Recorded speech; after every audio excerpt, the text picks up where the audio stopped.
نحمده ونصلي ونسلم على رسوله الكريم أما بعد فأعوذ بالله من الشيطان الرجيم بسم الله الرحمن الرحيم. Knowledge is of two kinds. One is man gifted and second is God gifted.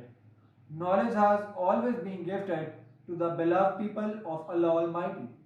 Same is the case with the physical knowledge and the metaphysical knowledge, which is intuition.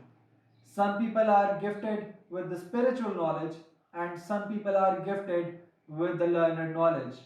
Some people are experts of knowledge of Shariat while some people are expert of knowledge of Tariqat.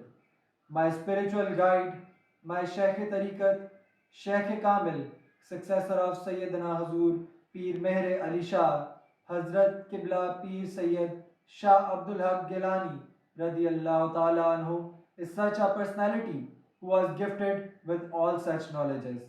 His third Urs is going to be conducted in Astana Aliyah, Gausiya Mehriya, Golड़ा Sharif, Islamabad on 7th and 8th of ذولحج. All concerned people are advised to join the ceremonies of Urs wholeheartedly.